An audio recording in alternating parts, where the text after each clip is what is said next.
crowded something. Yeah, it's all right, though. All right. Well, good morning, everybody. Let me thank you guys for being with us this morning. As the speaker would say, it's another great day in Georgia. I'm proud to be here with our great First Lady, Marty Kemp. I also want to thank our current Public Service Commission Chairman Jason Shaw and former Chairman and Commissioner Bubba McDonald for being with us. I know Commissioner Fitz Johnson, Tricia Pridemore, and Tim Eccles wanted to be here with us today, but they had prior scheduling conflicts. Also wanted to acknowledge Lieutenant Governor Burt Jones and Speaker John Burns, who also wanted to be with us today, but unfortunately could not be here. And I know that, like me, they appreciate the Public Service Commission's great partnership as we work to keep Georgia the best place to call home. All of these leaders commit their time and talent to making our state better. And Monday's announcement that Georgia Power will freeze base rates for 3 years is a direct result of that good work. It is also a result of what we've accomplished working together to make Georgia the best state for opportunity, for business, and for quality of life. In just about any economic development project that we go after as a state, our utility providers are at the table and are active partners in bringing jobs and investments to our state. As constitutional officers, the PSC members are also great partners in that constant work. And the result, as I've said many times over the last several months, we've seen over 193,000 job announcements and over $90 billion of investment committed to Georgia just since 2019. And that's just including the projects where the state played a hand. It doesn't account for all the organic growth that's happening all across the state, including right here in our capital city of Atlanta. That unprecedented growth is part of why we've been able to cut our state income tax rate at historic levels, why we've returned billions of dollars to hardworking Georgians through tax refunds, multiple suspensions of the state gas tax, and a homestead tax exemption, and why we've been able to make generational infrastructure investments across the state. That kind of long-term thinking is shared by our utility partners, and that's why energy in the state of Georgia is so reliable, plentiful, and will remain so for decades to come. Plant Vogtle reactors 3 and 4 are a perfect example of how that kind of commitment benefits both Georgia households and employers. As the first nuclear reactors built in the entire country in over 30 years, not only do these assets set us apart from the competition, their addition to units 1 and 2 also make Georgia the single largest producer of clean energy in the country. That's good news for every person in our state, because it means more jobs and investment, like the data centers on their way to Georgia because of our reliable policies, or the job announcements made all over the state since I took office. That includes the Duracell Research and Development Headquarters project we announced earlier this year, the Walmart milk processing facility coming to Valdosta that we announced last year, bringing 400 new jobs, the Automated Warehouse Services Distribution Facility in Jackson that we just announced last October, or any other project secured because we have such good utility partners. Investments like that are part of why this agreement to freeze rates is possible, which ultimately means more relief for hardworking families still dealing with high prices brought on by bad policies of the former administration. While other states are raising their rates to make ends meet, we are freezing ours because of smart choices by our utility providers, the people you see here beside me, and many other leaders around the state. Our rates are stable, even in the midst of unprecedented growth, because we have a strong, reliable energy grid and strong partners in both the private and public sectors. Coupled with falling gas prices, this rate freeze will help Georgia families in a time when they need it most, after historic inflation and storms have challenged many people's day-to-day lives. So again, I want to thank our utility providers, the Public Service Commission members who work hard to keep us the #1 for opportunity, and all the partners throughout the state you don't see here with us today that have made this agreement possible. With that, I'm going to turn it over to Chairman Shaw for some brief remarks. Chairman? Thank you, Governor. Thank you.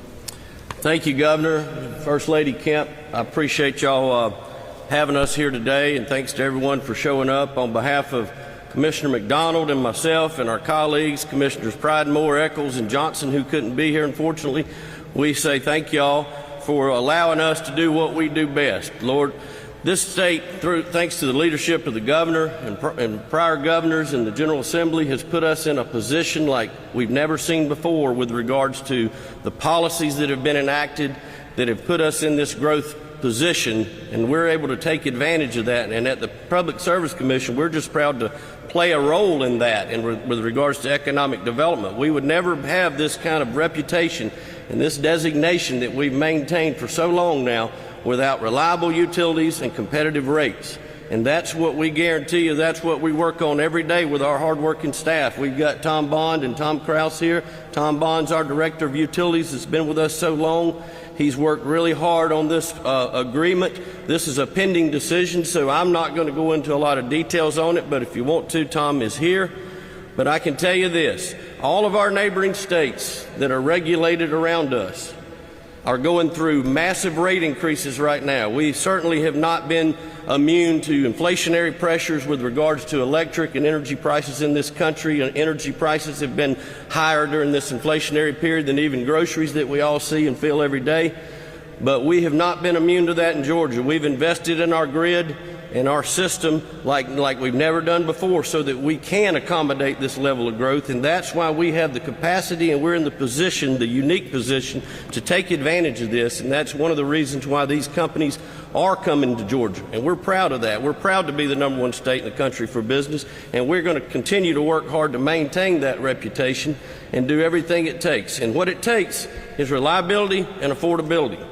Reliability is what we've been focused on with these massive investments. The governor mentioned Flint Vogel. That was not easy. Folks like Commissioner McDonald here were here when those decisions were made a long time ago, and they're paying dividends for us now, as tough as it's been.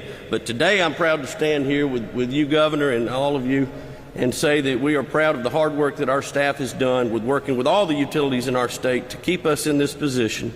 And we feel like you know, at the end of the day, we're going to have, as always, an open and transparent process of hearing this agreement. We're going to have the chance over the next few weeks to meet with all the stakeholders. If anyone has concerns about this agreement, we're going to sit down as we learn more about it ourselves and have that kind of normal open dialogue that we have at the PSC. So I appreciate everybody's hard work in this. We thank Georgia Power Company for working so hard with our staff to come to this agreement, because like I said, rates are going up all around us. Maryland just announced today that their rates will be going up $16 a month effective June the 1st. So to freeze base rates for 3 years is a very big deal for our state, and it's good for Georgians, and we're very proud, and we appreciate you, Governor, for your leadership and giving us the opportunity to do our job. Thank you. Well, thank you, Chairman Shaw, Commissioner McDonald. Thank you guys for being here. The rest of the Public Service Commission, the staff who's worked very hard on this, we appreciate y'all so much being part of Team Georgia. With that, we'll open it up for a few questions.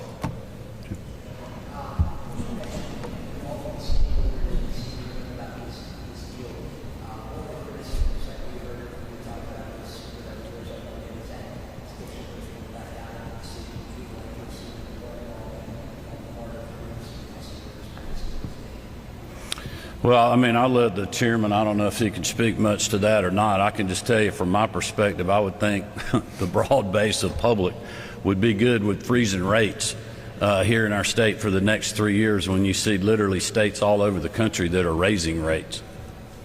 Yeah, that's exactly right, Governor. And the fact of the matter is we were looking at a normal cycle for a rate case, which would have been, I guarantee you, a rate increase request from Georgia Power Company, our investor-owned utility. So the fact that we're standing here not going into a debate and a hearing process for a rate increase we're in a much better situation. So that same process will play out now that this agreement has been filed before the Commission. So now the process begins. We just passed a procedure and scheduling order for the hearing schedule yesterday. So the hearings will be conducted on June the 26th with a vote on that decision on July the 1st. So yeah, now the process begins. Our doors are open along with our public interest staff to meet with interested stakeholders as we always do. We've already begun that process, so we look forward to continuing to dive into this and addressing any questions that those stakeholders might have. Thank you. I'll also just add that, look, from my perspective as, kind of the Chief Economic Development salesperson for the state on behalf of Commissioner Pat Wilson and the team at the Georgia Department of Economic Development, like once this is finalized and even while it's going through the process, it is a huge talking point for us as we compete with states like Texas and Tennessee and our neighbors in South Carolina, Alabama, and so on. And so that's why, this decision is so important for our business environment as we move forward in the state. And as we're continuing to grow and bringing more customers online, it's allowing the utilities and the Public Service Commission to continue to be in a pro-growth mode, to be able to continue to work on transmission, generation, to meet the needs that are out there. Not every state has the ability to do that right now. And if they don't have that ability, then it limits the number of places that people can look to locate or to expand. And that's why Georgia's going to be in a great place, not only today, but for the next 3 to 4 years. Arch.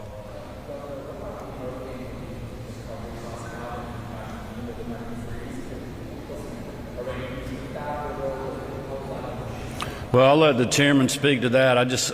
Look, I think that's perfectly reasonable. It's been part of the process in the past, and I think Georgians understand that we had, I would say, I know for a fact this is the largest storm we've ever seen in my lifetime, probably one of the largest, if not the largest in Georgia, with the most people affected.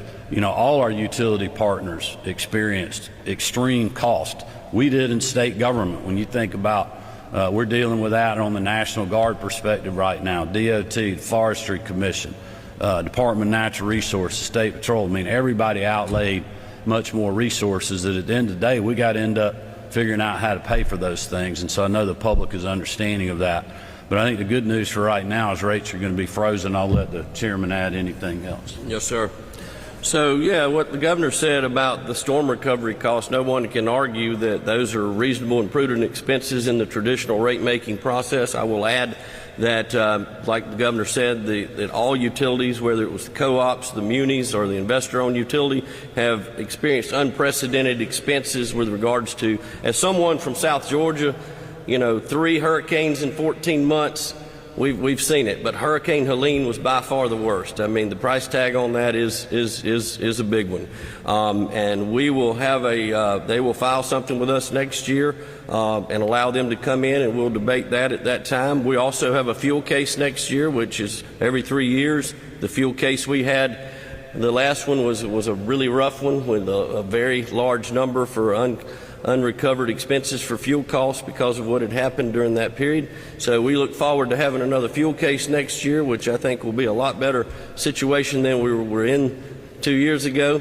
So all that will take place next year. But yeah, our co-ops in the state, our member-owned co-ops, are eligible for FEMA reimbursement up to a percentage, and they're aggressively trying to get that. That takes time as well.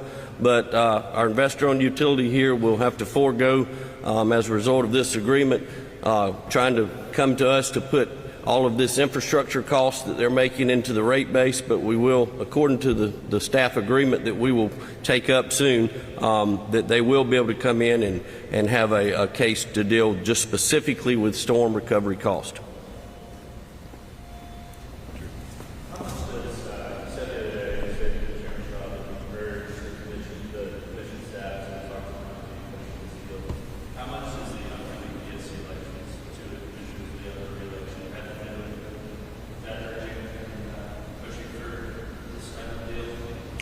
Well, I'll say this as far as timing, the prior rate case, the 22 rate case, was actually up for an extension. So the normal traditional cycle of every 3 years, and as you know, we're in the integrated resource plan cycle now with more hearings happening next week on that one. So that's a pending decision as well.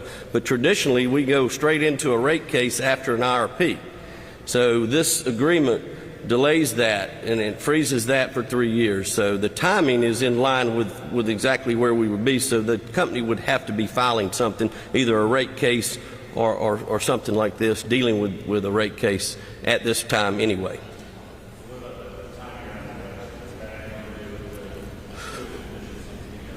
Well, the legislatures who set the schedule for the elections, and that was done, I guess, last year, so that was done by them. But the cycle that we're under with regards to rates is we're in the normal cycle.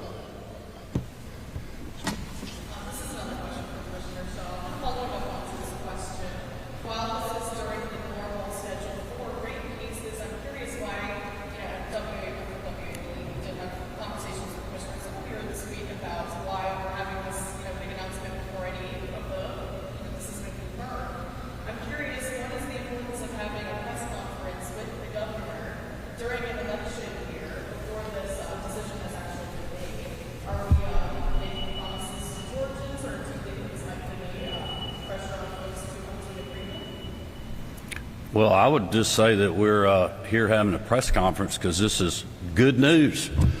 I know there's been some in the media have been very critical when the Public Service Commission has raised rates. It's been kind of perplexing to me that there's some in the media that are now complaining that we're freezing rates. But anyway, I think this is actually good news to sell for our state. The timing to me doesn't matter. We're talking about an upcoming primary election for down ballot offices that'll have to be decided in November. So, you know, we're not, you know, basing our calendars around here on what political elections coming up. They're happening all the time, special elections and other things. We're sharing good news when we got it. I'm going to be selling this good news not only around the country but around the world. When you look at energy prices in Europe and around the world, and you look at energy prices in other states like Maryland, who, you know, 2 years ago had a budget surplus, and you know, now they have a budget deficit and are raising taxes. And the Speaker and the Lieutenant Governor and I were just talking the other day about how here in Georgia this session we were given a tax rebate. We were cutting personal and business tax. I would remind people that most of the Democrats voted against cutting the business tax in the state, and we have continued to return money to taxpayers, and we've made one-time generational investments with cash. We are going to sell that news all day, every day, because it is positioning our state to continue to be the #1 state in the country for business, and in my mind, the #1 state to live, work, and raise our families. Because at the end of the day, this is about hard-working Georgians. This is about keeping their rates stable in a high-cost environment that they've seen because of bad policies over the last 4 years. This is about them having an opportunity for themselves or their children or their grandchildren to have a better paying job than other states around us that comes with benefits and other good qualities of life, not just in our capital city of Atlanta, but literally all over our state when you think about the announcements and historic investment that we've seen outside of the 12 metro counties. How diversity in generation makes a big difference in reliability. You want to talk to them?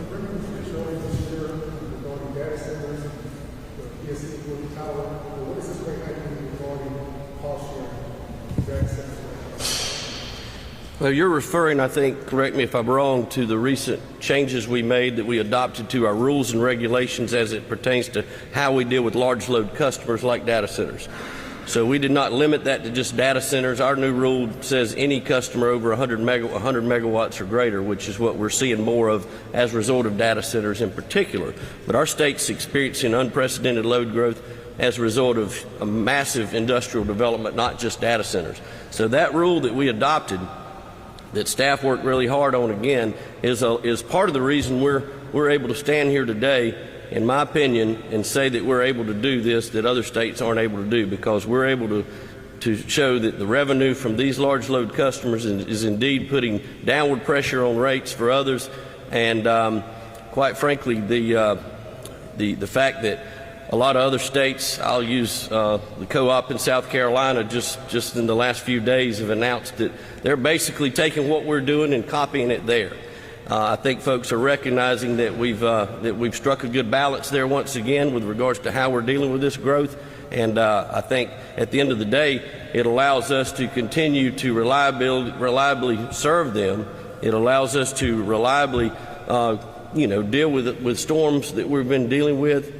Because at the end of the day, when we have these kind of storms, I can tell you, when people were calling me, they weren't calling about their bill. They were calling about how long it's going to take to get service. And I'll tell you this, our utilities in this state have gotten really good at dealing with these storms. They are the best in the country. We've got the most reliable grid system in the country, and we're going to, through actions like we're working on, with this IRP, we're going to. That's the goal, is to be able to continue that type of level of service. Also, our diversity in generation makes a big difference when the lights are on. When you go through the nuclear plants that we have, and I still got the bruises from 3 and 4, but we got a great solar program still going on, and by 28, right now we're 5th or 6th in the nation in solar energy, and we don't have the wind consistency to have wind towers. Except out to sea and maybe in the top of our mountains. I live in the mountains. I don't want to see those up there personally. But we buy wind from Oklahoma and New Mexico, FOB destination here, cheaper than we could build it. Great. Thank you, everybody. Thank you. Appreciate you. Chairman, appreciate you. Thank you, sir. Thanks for your leadership.